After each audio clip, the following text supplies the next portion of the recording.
hydrocarbons are organic compounds containing only hydrogen and carbon. They play an important role in our life as they meet more than 90% of the energy requirements of the world. Also, they are the major sources of various other organic compounds which we use in different walks of life. Coal and petroleum are complex mixtures of hydrocarbons. Coal tar, a product of destructive distillation of coal, when subjected to fractional distillation, produces various aromatic compounds including benzene. These compounds are used in the preparation of various industrially useful products such as polymers like polystyrene, dyes, drugs, etc. Petroleum, on the other hand, is a major source of alkanes and cycloalkanes. When it is subjected to fractional distillation, the various fractions obtained are used as fuels for different purposes. For example, natural gas in the form of CNG, that is, compressed natural gas, and LNG, that is, liquefied natural gas, are used as automobile fuels. Liquefaction of petroleum gas renders a very useful domestic fuel in the form of LPG. Kerosene oil is also used as a domestic fuel, but it is more polluting as compared to LPG. Petrol and diesel are also used as automobile fuels. Among the automobile fuels used, CNG or LNG are the clean fuels. That is, these are non-polluting fuels. Other higher hydrocarbons are used as lubricants, solvents for paints, and so on. Hence, we can say that the hydrocarbons act as sources of energy. Now, let us look at the classification of hydrocarbons. On the basis of carbon skeleton, that is, the type of carbon-carbon bonds, hydrocarbons can be classified into three main categories: saturated, unsaturated, and aromatic hydrocarbons. Saturated hydrocarbons are the hydrocarbons consisting of carbon-to-carbon single bonds. Saturated, open-chain or acyclic hydrocarbons, in which carbon atoms are linked by straight or branched chains, are called alkanes. The general formula for alkanes is CnH2n plus 2, where n is equal to the number of carbon atoms present. For example, propane. Saturated hydrocarbons in which the carbon atoms join together to form a closed chain are called cycloalkanes.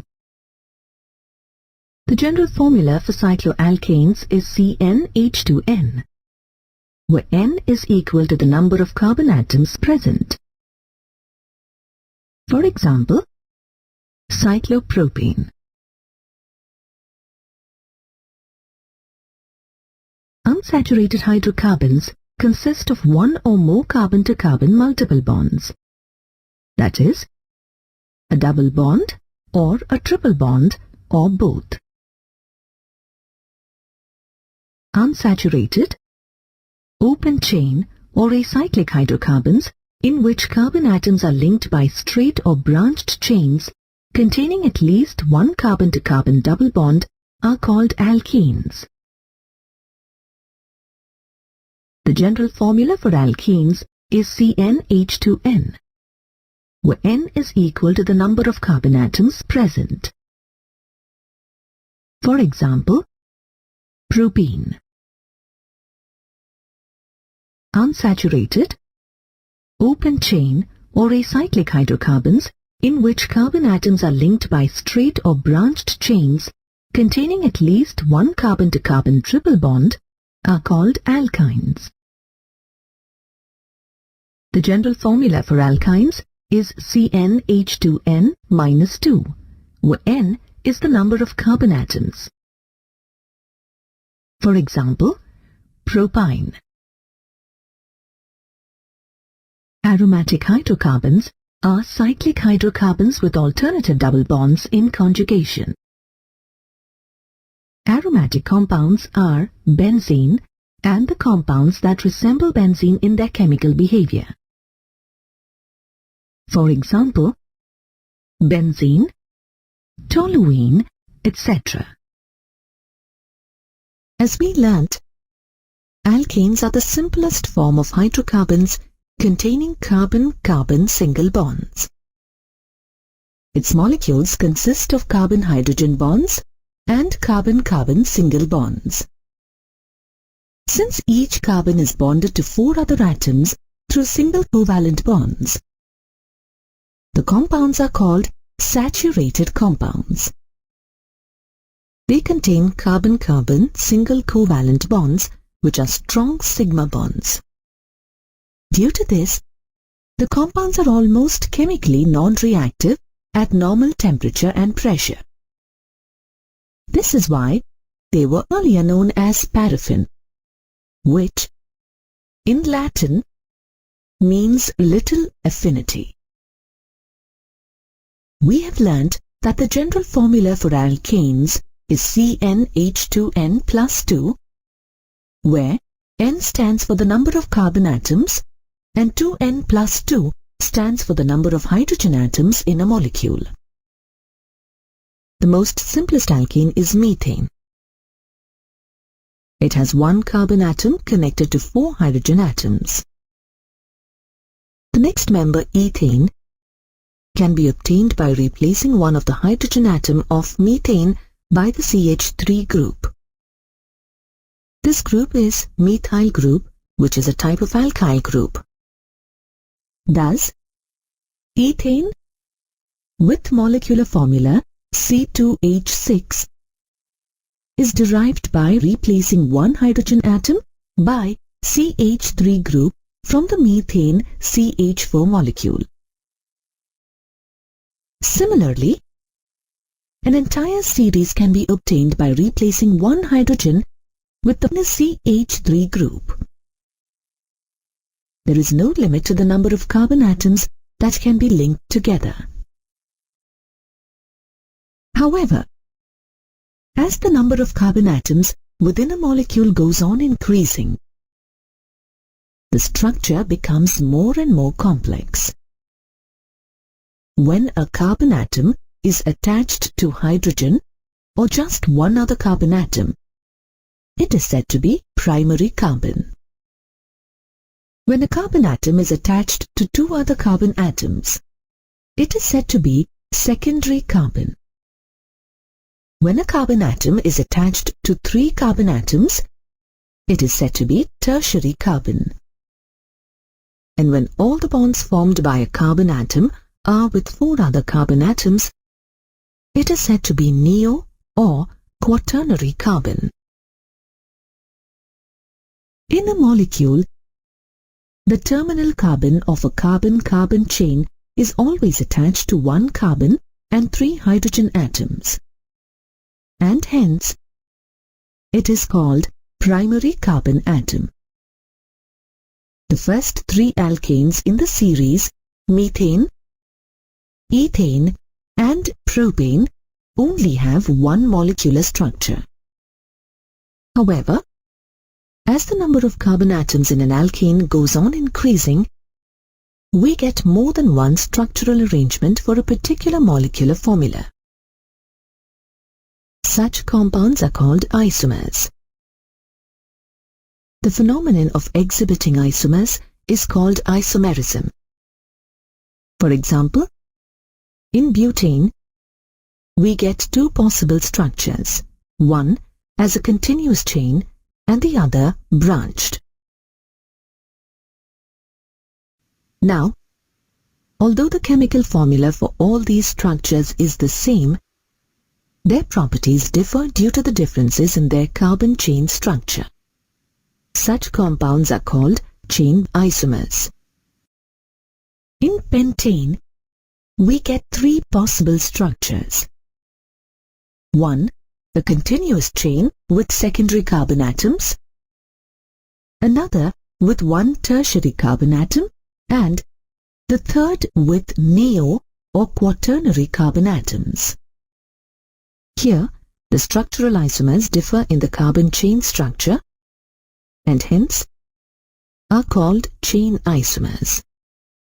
The table here gives the number of isomers present for a given molecular formula.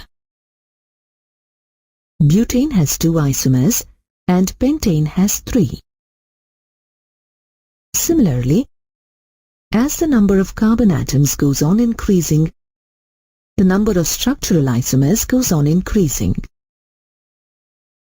We come across many groups like CH3, C2H5 attached to carbon atoms. These groups are derived by removing one hydrogen atom from alkanes and are known as alkyl groups. Their general formula is CnH2n plus 1. The name of the alkyl group is derived from name of the parent alkane by replacing suffix ane of alkane with yl. We have learnt that the properties of a compound depend upon the structure of the compound. However, these compounds have the same molecular formula. So, how do we differentiate between them and how do we decide their names? To address the issue, the International Union of Pure and Applied Chemistry, or IUPAC, has come up with standard rules for naming compounds. The key steps to label a structure are: identify the longest continuous chain of carbon atoms. Name this longest parent carbon chain using standard naming rules. Add the name of each side chain before the name of the parent carbon chain. Number the parent carbon chain so that the sum of the members assigned to each substituent will be a least number. Write the name of the side chain with its number before as prefix to the name of the root word of the parent carbon chain. If there are multiple side chains of the same type attached to the parent carbon chain, use prefixes such as di and tri to indicate it with its assigned number to the parent chain. Let's again look at the 3 structures that we had obtained for pentane, C5H12, and label them as structure 1, 2, and 3. Now, first identify the longest continuous chain of carbon atoms. Structure 1 contains 5 carbon atoms. Structure 2 contains 4 carbon atoms. And structure 3 contains 3 carbon atoms in the parent carbon chain. Next, name this longest parent carbon chain using standard naming rules. This name for structure 1 is pentane, structure 2 is butane, and structure 3 is propane. Since structure 1 doesn't have any branches, its name is pentane. Now, in structure 2 and 3, add the name of each side chain before the name of the root chain. So, in structure 2, we add methyl before butane, and in structure 3, we add methyl before propane. Now, number the parent carbon chains so that the sum of the numbers assigned to each side group will be least. In structure 2, the carbon atoms are numbered 1 to 4 with the substituent alkyl group at carbon atom number 2. In structure 3, the carbon atoms are numbered 1 to 3 with both the substituent alkyl groups attach to carbon atom number 2. Then, number and name the side chains and write as prefix to the name of the parent carbon chain. With this, we have named structure number 2 as 2-methylbutane. However, structure 3 has multiple side chains of the same type of carbon atom number 2. So, we take the 6th step, which is to use prefixes such as di and tri to indicate the groups and number each one in the name. Thus, the name of the third compound is 2,2-dimethylpropane. With this, we have labeled all the 3 structures. Just like it's important that we know how to write correct Iupac names for a compound given its structure, we also need to be able to draw the structure given its Iupac name. The key steps to draw a structure from a given name are: draw the chain of carbon atoms from the molecular formula. Number the carbon atoms within the parent carbon chain. Attach the substituent alkyl groups given as prefix in the name to the carbon atoms as specified in the numbering. Satisfy the remaining valence of each carbon atom by putting the requisite number of hydrogen atoms. Let us now try and draw the structure of 3-ethyl-2,2-dimethylpentane. First, from the base name pentane, we can deduce that the parent carbon chain contains 5 carbon atoms. Second, number these carbon atoms. Third, from the name we can identify that we have to attach an ethyl group to atom number 3 and 2-methyl group to atom number 2. Fourth, fill in the remaining places with hydrogen atoms such that each carbon atom fulfills its valence of 4. Alkanes can be obtained in a laboratory either from unsaturated hydrocarbons, alkyl halides, or carboxylic acids. Let's look at each one in detail. Unsaturated hydrocarbons, like alkenes, react with hydrogen in the presence of finely divided catalysts, like platinum, palladium, or nickel, to form alkanes. As this reaction involves addition of hydrogen, it is called hydrogenation.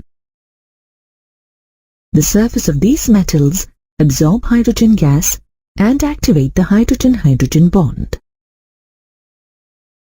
The reaction using platinum and palladium can be catalyzed at room temperature. However, the reaction using nickel as a catalyst requires relatively higher temperature and pressure. For example, ethane on hydrogenation in presence of catalysts such as finely divided platinum, palladium, or nickel gives ethane. To obtain alkanes from alkyl halides, we can either use the reduction method or the Wurtz reaction. Alkyl halides on reduction with reducing agents such as zinc-copper couple in ethanol or zinc and dilute HCl gives alkanes. For example, ethyl iodide, when reduced by using zinc-copper couple in ethanol or zinc and dilute HCl, gives ethane.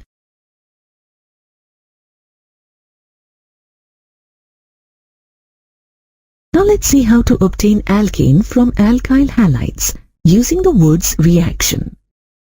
Alkyl halides on treatment with metallic sodium in presence of dry ether give higher alkanes with even number of carbon atoms.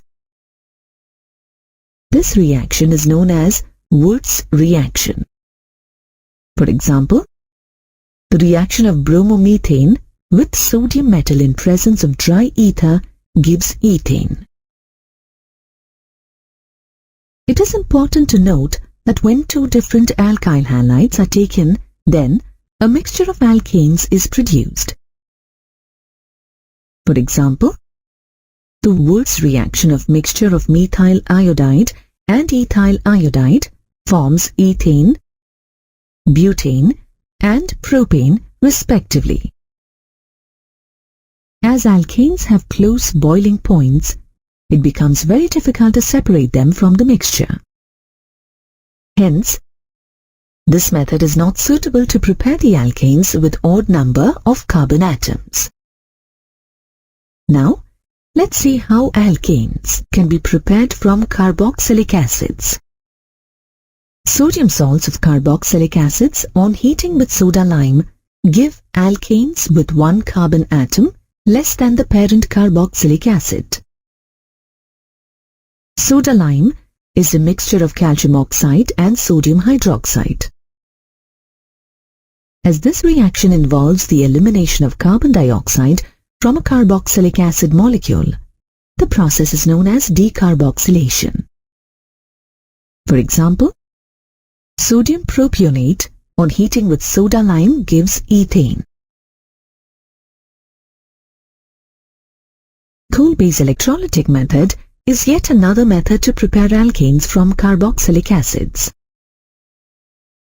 This method involves the preparation of alkanes with even number of carbon atoms through the electrolysis of aqueous solutions of sodium or potassium salts of carboxylic acids. For example, the aqueous solution of sodium or potassium acetate on electrolysis gives ethane. The mechanism of the reaction can be understood through the following steps.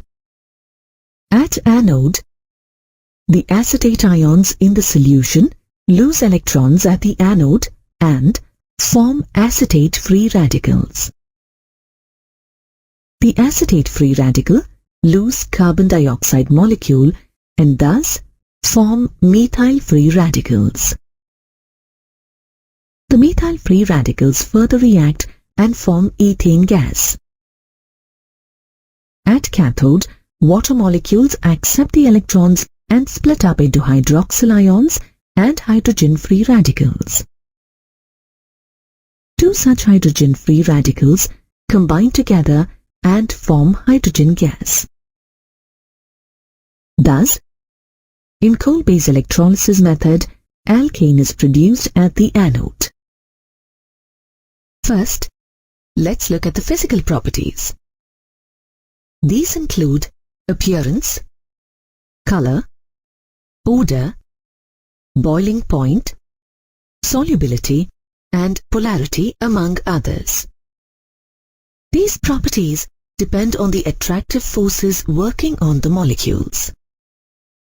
As we have learned, alkanes consist of only carbon-to-carbon and carbon-to-hydrogen single bonds. These bonds are covalent, and the electronegativity between two carbon atoms or between carbon and hydrogen is almost negligible. Hence, the molecules formed are non-polar. This is why the only attractive force acting on these molecules is the weak van der Waals forces. Therefore, the first four members of the series, C1 to C4, are gases. C5 to C17 are liquids, while the molecules containing 18 or more than 18 carbon atoms are solids at 25 degrees Celsius. They are all colorless and odorless. Due to their non-polar nature, these compounds are insoluble in polar solvents like water and soluble in non-polar solvents like benzene. Their boiling point is decided by the strength of the van der Waals force. This force is very sensitive to distance. Hence, for a strong force of attraction, the molecules need to be held close together. However, in alkanes, because of their nonpolar molecules, the van der Waals forces are weak, and hence, their boiling points are much lower than expected. As the size of a molecule increases, its surface area increases. Thus, the strength of the intermolecular van der Waals force also increases. A linear or straight chain alkanes like pentane has a higher boiling point than its branched isomers like 2-methylbutane and 2,2-dimethylpropane. This is because branching reduces the surface area of a molecule, leading to a weakening of the van der Waals forces, which are then overcome at relatively lower temperatures. Now, let's look at the chemical properties of alkanes. As we have seen, alkanes are nonpolar. Their carbon bonds are quite stable, and so they do not easily react with acids and bases. However, they do undergo substitution reactions and combustion reactions under certain conditions, as their carbon atoms are in strongly reduced states. During this reaction, the hydrogen atom of an alkane is substituted, and hence the reactions are called substitution reactions. When the element substituting the hydrogen is a halogen, the reaction is called halogenation. It involves 3 steps: initiation, propagation, and termination.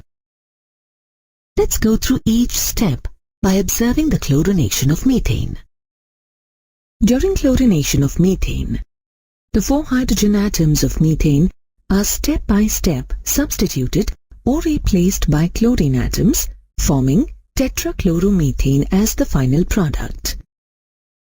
During initiation, the chlorine molecule is homolyzed in the presence of heat or light, forming chlorine-free radicals. During propagation, 2 reactions take place. First, the chlorine-free radical attacks the methane molecule, forming a methyl-free radical and hydrogen chloride. Next, the methyl-free radical attacks the second chlorine molecule, forming chloromethane, and 1 more chlorine-free radical, setting up the chain reaction. The chlorine-free radical formed sets up many other propagation steps to form more halogenated products. These steps are repeated till all the hydrogen atoms in the methane molecule are replaced by chlorine atoms. During termination, the reaction stops either because all the reactants have been consumed or because of the following possible chain terminating reactions. One possible reaction is that 2 chlorine-free radicals combine to form a chlorine molecule. Another possible reaction is that 2 methyl-free radicals combine to form ethane. Or a chlorine-free radical and a methyl-free radical combine to form chloromethane. Thus, in the chlorination of methane, ethane is obtained as a byproduct. Now let's understand the combustion reaction of alkanes. On heating, alkanes get completely oxidized to carbon dioxide and water along with heat. In the presence of air or dioxygen. This is why alkanes are used as fuels. When alkanes undergo incomplete combustion, they form carbon black. It is used in the manufacturing of ink, printer ink, black pigments, and as filters. Alkanes, like methane, on heating at high pressure with a regulated supply of oxygen and in the presence of a suitable catalyst, provides a variety of products like methanol and methanal. Ethane gives ethanoic acid, and an alkane with tertiary hydrogen atom like 2-methylpropane gives corresponding alcohol. When a normal alkane like N-hexane is heated in the presence of anhydrous aluminium chloride and hydrogen chloride gas, it isomerizes to a branched chain alkane like 2-methylpentane and 3-methylpentane. Alkanes undergo aromatization or reforming. That is, a normal alkane with 6 or more than 6 carbon atoms, like N-hexane, when heated to 773 Kelvin at 10 to 20 atmospheric pressure in the presence of a catalyst like oxides of vanadium, molybdenum, or chromium supported over alumina, gets dehydrogenated to form cyclic compounds like benzene or its homologues. Alkanes also react with steam. This reaction is used in the industrial preparation of dihydrogen gas. For this, methane is heated at 1000 degrees Celsius in the presence of nickel, along with steam to form carbon monoxide and dihydrogen gas. Higher alkanes at higher temperatures decompose to form lower alkanes and alkenes, amongst others. This reaction is also known as pyrolysis, or alkanes with 2 or more carbon atoms, like ethane and propane, consist of carbon-to-carbon single covalent sigma bonds, in which the electrons are shared symmetrically around the internuclear axis of the carbon-carbon single bonds. The atoms within a molecule are in constant rotational movements along the internuclear axis, as the molecular orbitals are not disturbed due to rotation. Due to this, the shape of an alkane molecule can be twisted into different three-dimensional arrangements by rotation about the carbon-to-carbon single bond or bonds. These different three-dimensional arrangements are interchangeable and are called conformations. These interconversions are very rapid, and hence, in a short span of time, a given molecule may exist in infinite different conformations. However, remember, conformations do not affect the bond angle and the bond length. Now let's understand the concept of conformation better by using the ethane molecule as an example. We can see that each carbon atom is attached to 1 carbon and 3 hydrogen atoms.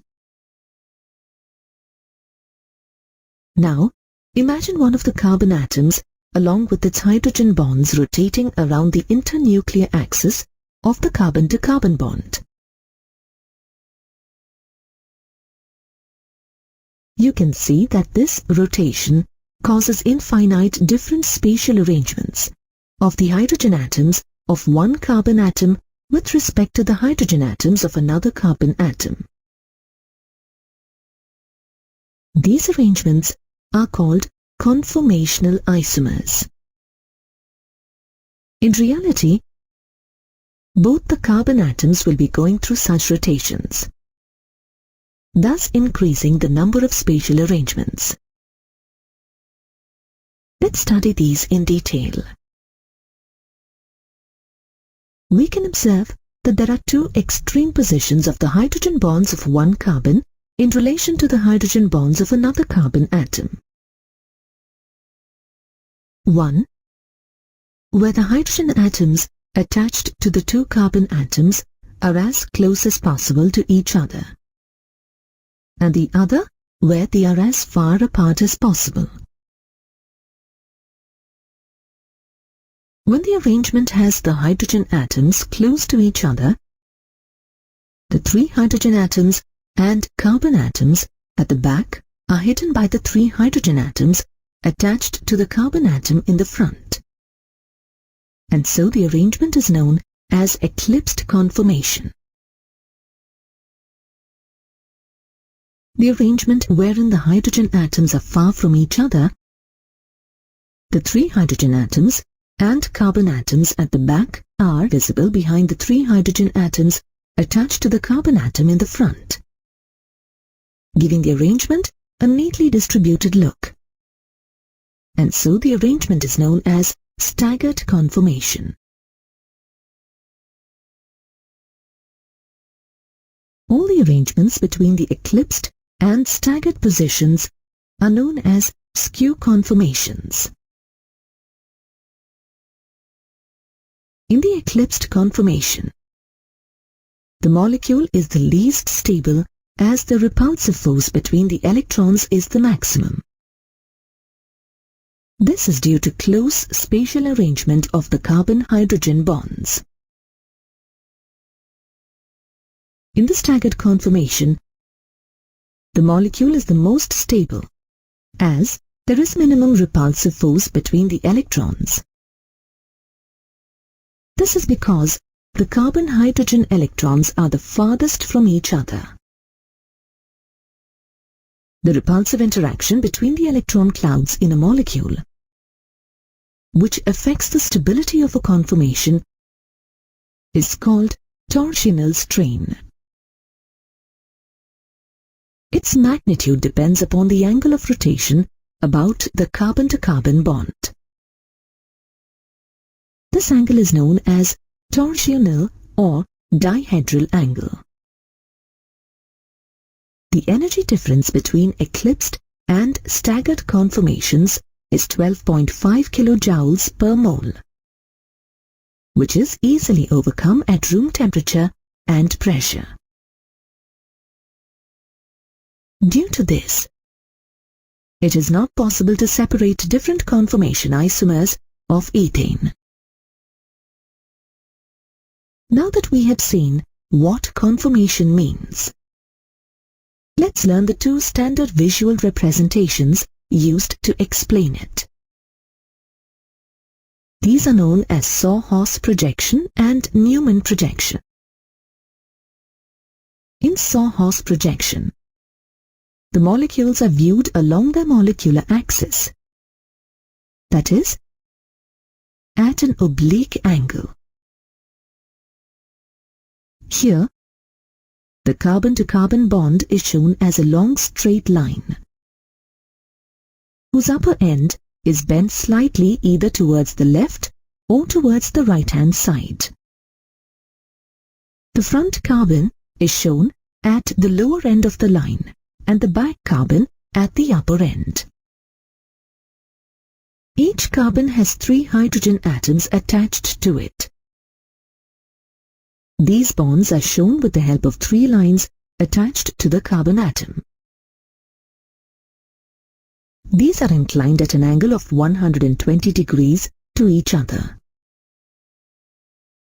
Using Sawhorse projection, the 3-dimensional structure of the eclipsed and staggered conformations can be easily visualized. In Newman projection, the carbon-to-carbon bond conformation is viewed head-on, that is, front to back. The carbon atom at the front is represented as a dot and the carbon atom at the back is represented as a circle. The hydrogen atoms attached to the carbon atoms are shown by lines. The bond angle between these lines is kept at 120 degrees. The hydrogen atoms connected to the carbon atom in the front are represented by longer lines, and those connected to the carbon atom at the back are represented by shorter lines. Using Newman projection, an unsaturated hydrocarbon with a double bond in between the carbon atoms is called an alkene. Alkenes are also called olefins, which means oil forming, as its first member ethene, on reacting with chlorine, forms an oily substance. As you have studied, a carbon-to-carbon double bond consists of one strong sigma bond and one weak pi bond. A sigma bond is formed due to the head-on overlap between two sp2 hybrid orbitals of two carbon atoms, whereas a pi bond is formed due to the sideways overlap between two pure 2p orbitals of two carbon atoms. Due to the presence of a double bond, an alkene has two hydrogen atoms less than corresponding alkane. Hence, the general molecular formulae of alkanes is CnH2n. The pi bond, which consists of loosely held delocalized pi electrons, serve as a source of electrons for the electron-seeking reagents. Thus, the electron-seeking or electron-deficient reagents, called electrophilic reagents, attack weaker pi bond in alkenes and form corresponding saturated compounds. The presence of the weaker pi bond makes alkenes more reactive than the corresponding alkanes. The Iupac name of the alkenes can be divided into two parts, that is, root word, which indicates the length of the carbon chain, and suffix -ene, which indicates the double bond. For example, the Iupac name of an alkene with two carbon atoms can be divided into two parts, that is, root word eth plus the suffix -ene. Hence, the Iupac name is ethene. In the Iupac system, alkenes are named by replacing the suffix -ane of the corresponding alkanes by the suffix -ene. For example, ethane is named from ethane by replacing the suffix -ane with -ene. For alkanes with more than 3 carbon atoms, the carbon with a double bond is given the least number, and the number is indicated in the name. For example, but1-ene, but2-ene. An alkane with an alkyl group as a substituent is numbered in such a way that carbon with double bond gets least number. While naming, the number of the carbon atom with the substituent and the name of the substituent, that is alkyl group, is written as a prefix to the name of the parent carbon chain. For example, the following molecules are named as 2-methyl-prop-1-ene, 3-methyl-but-1-ene respectively. In higher alkenes, molecules can be arranged in more than one way. For example, the molecule of alkene with 4 carbon atoms, that is C4H8, can either be arranged as but1-ene, but2-ene, or 2-methyl-prop-1-ene. These are called structural isomers. In addition to this, it is observed that C4H8 shows 2 distinct special arrangements. They are cis-2-butene and trans-2-butene. These are called stereoisomers. Thus, higher alkenes are said to show both structural and stereoisomerism. In structural isomerism, they show chain and position isomerism. In stereoisomerism, They show geometrical or cis-trans isomerism.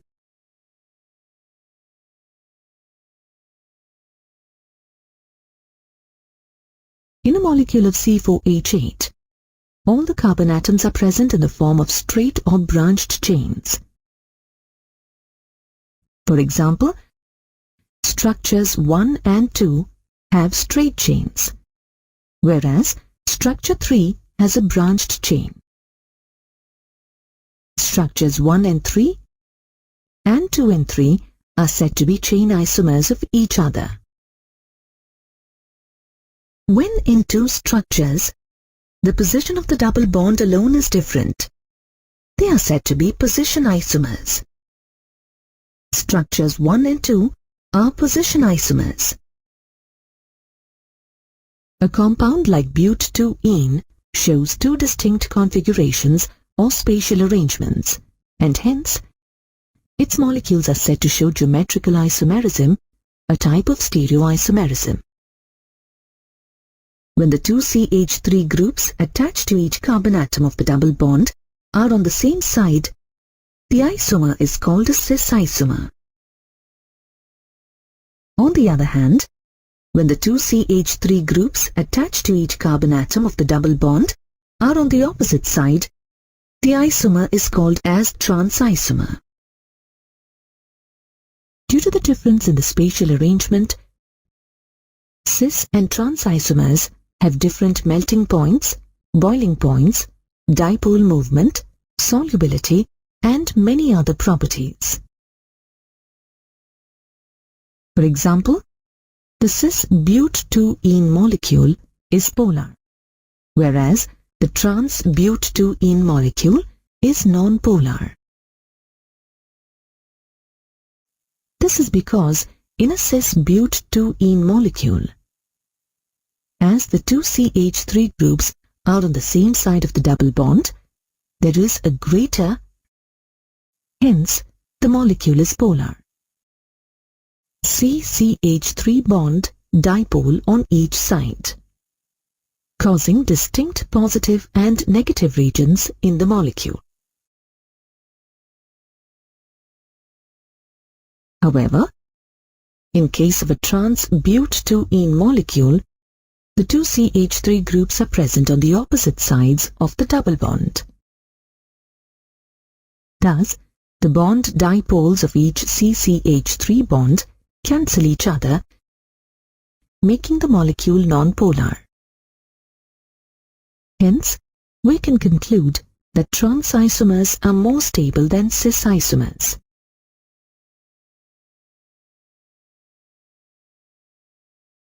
Alkenes can be prepared from alkynes, alkyl halides, vicinal dihalides, and alcohols. Let's look at each of them in detail. To obtain alkenes from alkynes, we carry out partial catalytic hydrogenation. During this reaction, addition of a hydrogen molecule, that is, addition of two hydrogen atoms, takes place across the triple bond of the alkyne. There are two catalysts that are commonly used. One is palladized charcoal, which is partially deactivated using compounds like barium sulfate or quinoline. It is also known as Lindlar's catalyst. The other catalyst is sodium in liquid ammonia.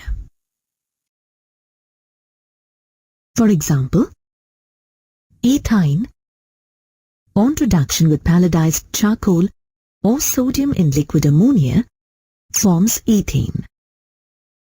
Similarly, propine, on reduction with palladized charcoal or sodium in liquid ammonia, forms propene. Depending upon the nature of the catalyst used, a higher alkyne can be reduced to cis or trans alkene.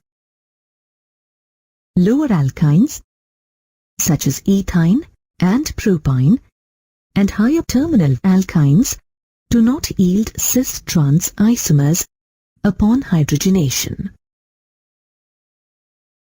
When the catalyst used is Lindlar's catalyst, the alkene obtained shows cis geometry. When the catalyst used is sodium in liquid ammonia, the alkene obtained shows trans geometry. For example, 2-butene on reduction with palladized charcoal in presence of quinoline forms cis-2-butene. However, 2-butene on reduction with sodium in the presence of liquid ammonia forms trans-2-butene.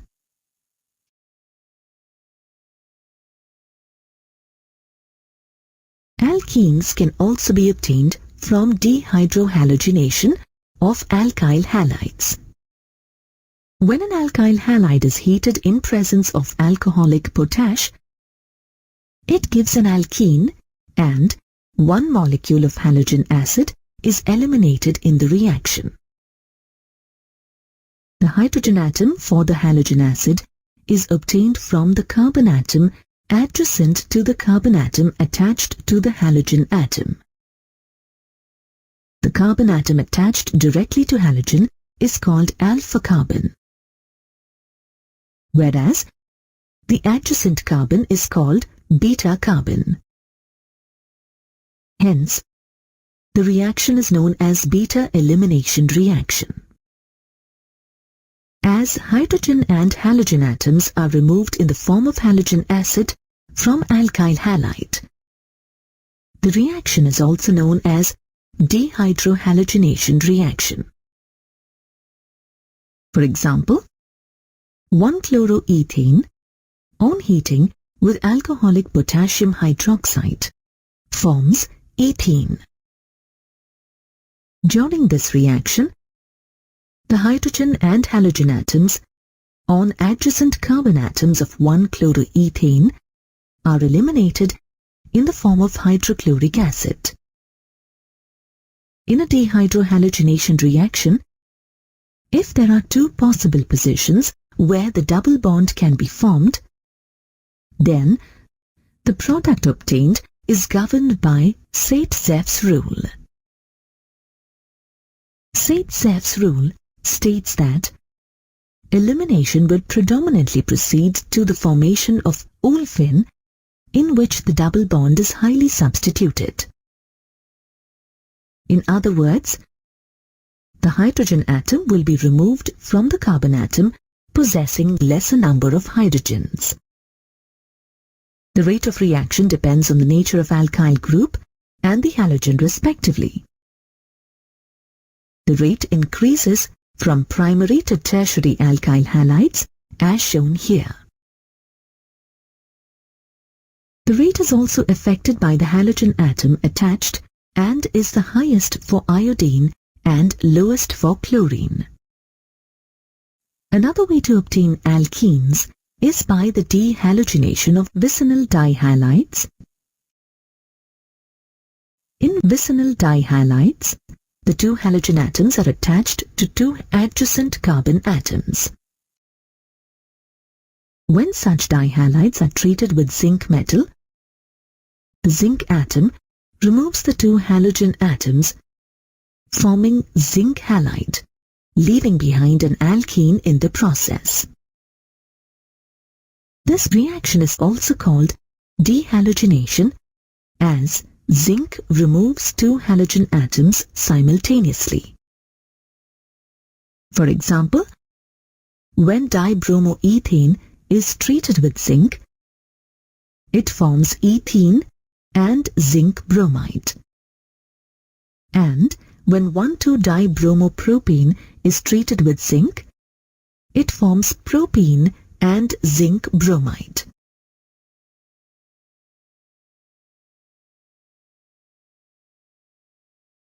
Alkenes can also be obtained from alcohol using acidic dehydration process. When heated with concentrated sulfuric acid the OH group of the alcohol and one hydrogen atom from the adjacent carbon atom are eliminated in the form of a water molecule, forming an alkene. Hence, the reaction is said to be acidic dehydration of alcohol. An example of this would be the dehydration reaction of ethanol on heating with concentrated sulfuric acid to form ethene. During this reaction, the hydrogen atom and the hydroxyl group from adjacent carbon atom are eliminated in the form of water to form ethene. Dehydration takes place in 3 stages. First, the alcohol is protonated by the acid catalyst to form a protonated alcohol.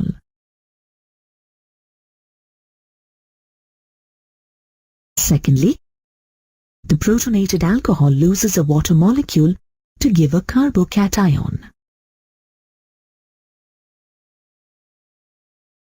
Finally, the carbocation formed loses a hydrogen ion and forms a double bond.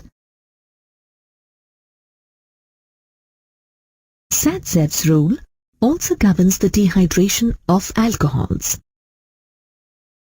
For example, in the dehydration of 2-butanol, there are 2 possible positions for the double bond. However, 2-butene is more substituted than 1-butene. Hence, the more predominant product is 2-butene. Thus, we see that alkenes can be obtained by many different methods. Now let us look at the physical properties of alkenes. Alkenes are colorless hydrocarbons. Except for ethene, all the other alkenes are odorless as well. The first 3 members of alkene homologous series are gases, the 4th to 14th are liquids, and all members above 15th are solids.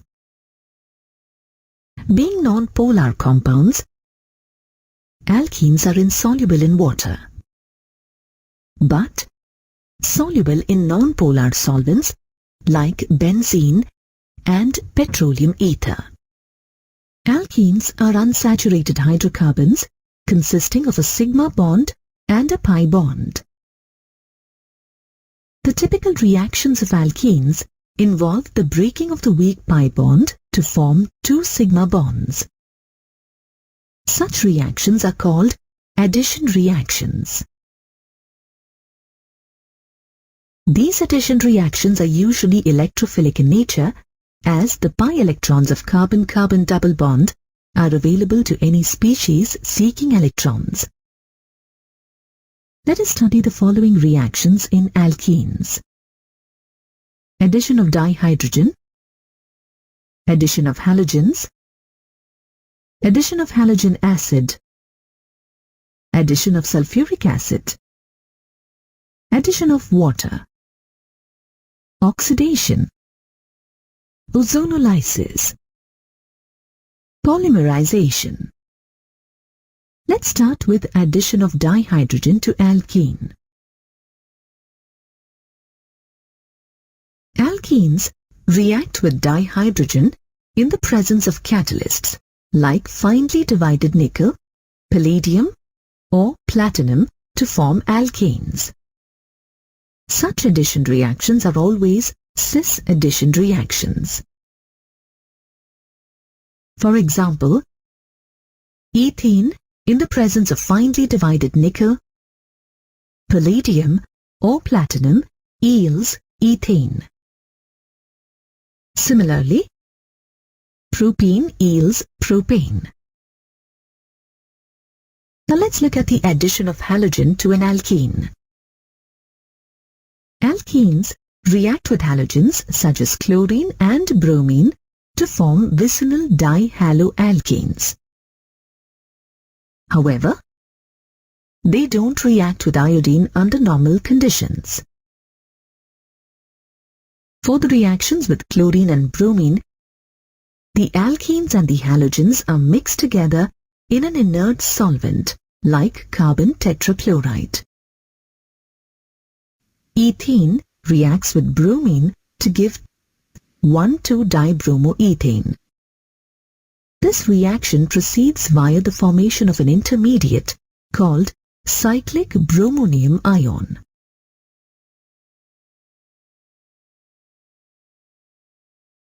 During the addition reaction between ethene and bromine, the reddish-brown color of bromine gets decolorized due to the formation of dibromoethane. Hence, this reaction is used as a test for unsaturation. Let us now look at the addition of halogen acid. Alkenes react with halogen acids to form haloalkanes. In the reaction with alkenes, hydrogen iodide is more reactive than hydrogen bromide, which is more reactive than hydrogen chloride. In the case of symmetrical alkenes, only one product is formed. For example, ethene on reaction with hydrogen bromide gives bromoethane. Or 2-butene with hydrogen bromide gives 2-bromobutane. However, in the case of unsymmetrical alkene, two products are formed. For example, propane reacts with hydrogen bromide to form 2-bromopropane and 1-bromopropane. Of these, 2-bromopropane is a major product. This is in accordance with Markovnikov's rule, which states that during the addition of an unsymmetrical reagent to an unsymmetrical alkene, the negative part of the addendum is added to that unsaturated carbon which possesses lesser number of hydrogen atoms. In the reaction between propene and hydrogen bromide provides the electrophile H+ that attacks the carbon-carbon double bond, leading to the formation of primary and secondary carbocations. The secondary carbocation, being more stable, is formed readily. This secondary carbocation is attacked by the bromide ion to form 2-bromopropane. Hence, 2-bromopropane is a major product. However, the addition of hydrogen bromide to unsymmetrical alkenes, like propene, in the presence of peroxide is on the contrary to Markovnikov's rule and is known as anti-Markovnikov's addition or peroxide effect or Kharash effect, as it was first observed by M.S. Kharash and F.R. Mayo in 1933 at the University of Chicago. The peroxide effect takes place via the free radical mechanism. In this reaction, initially benzoyl peroxide undergoes homolysis to form benzene free radical. This attacks hydrogen bromide and results in the generation of a bromine free radical. This bromine free radical further propagates the reaction by attacking the double bond in propene.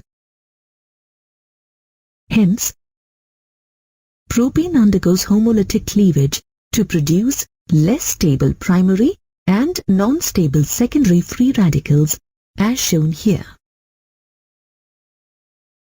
The secondary free radical attacks hydrogen bromide to form bromopropane, and the primary free radical attacks hydrogen bromide to form 2-bromopropane. Thus, 2-bromopropane is formed as the major product.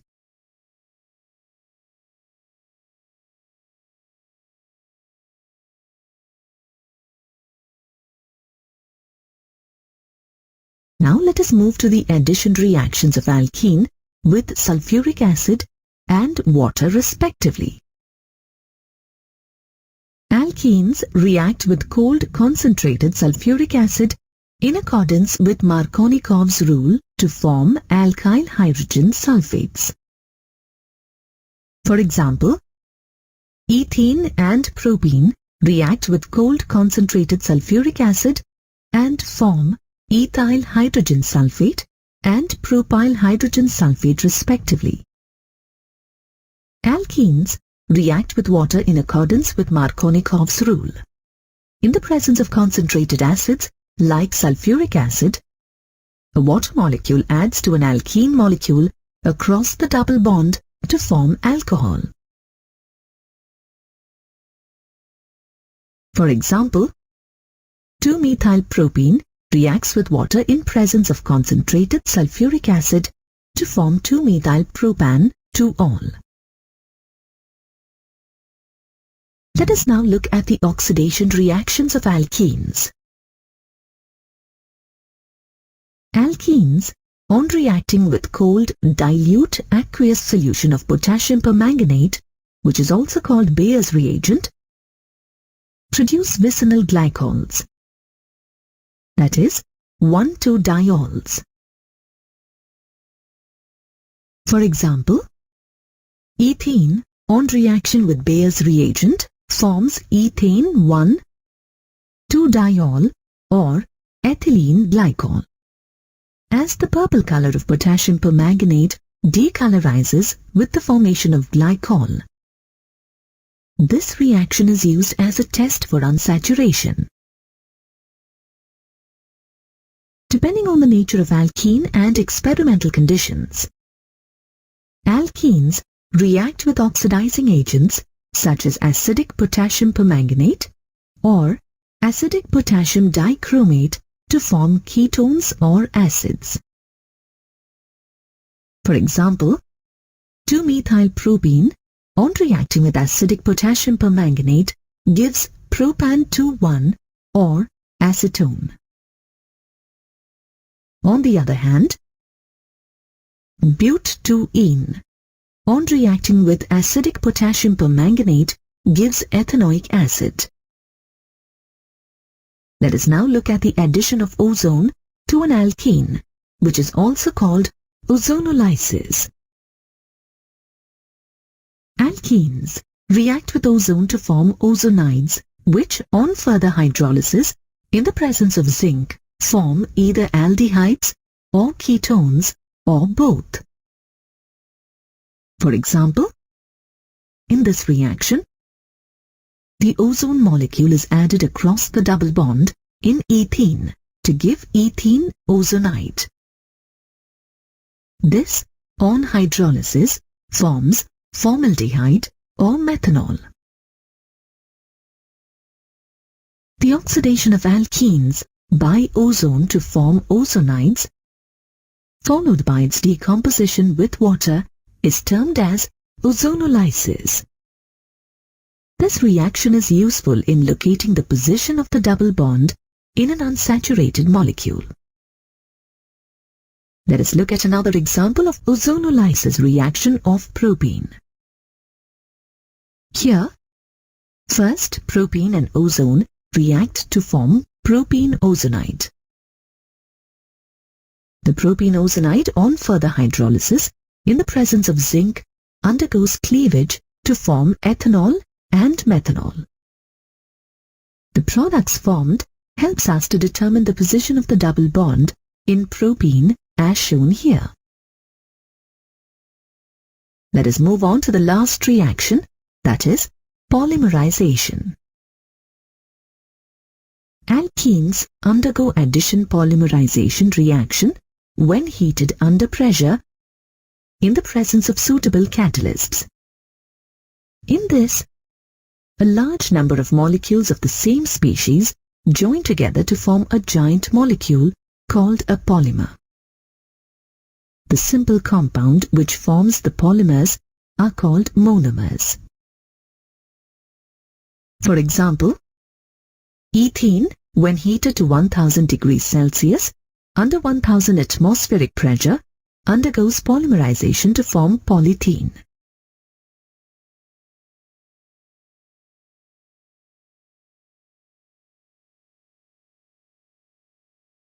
Aromatic hydrocarbons containing 2 or more fused rings are called polycyclic aromatic compounds or polynuclear aromatic hydrocarbons. Coal tar is the main source of polynuclear aromatic hydrocarbons. These hydrocarbons possesses either a linear or an angular structure. An example of a hydrocarbon with a linear structure is naphthalene or anthracene, and that of with an angular structure is phenanthrene and pyrene. These hydrocarbons are carcinogenic. That is, they cause cancer. Examples of polynuclear hydrocarbons that cause cancer are 1,2-benzanthracene, 3-methylchloranthrene, 1,2-benzpyrene, 9,10-dimethyl 1,2-benzanthracene, and 1,2,5,6-dibenzanthracene. There is no general method by which we can predict as to which polynuclear hydrocarbons will be carcinogenic. However, it is found that the number and position of certain groups such as methyl, hydroxide, cyanide, and methoxy in these compounds give rise to carcinogenic tendencies. These polynuclear aromatic hydrocarbons enter the environment due to the incomplete combustion of coal, petroleum, tobacco, etc. On entering the human body, these compounds undergo various biochemical reactions and damage DNA. This causes a sudden change in the DNA structure, leading to cancer. The elimination of carcinogens from the environment can reduce the incidence of cancer to a great extent.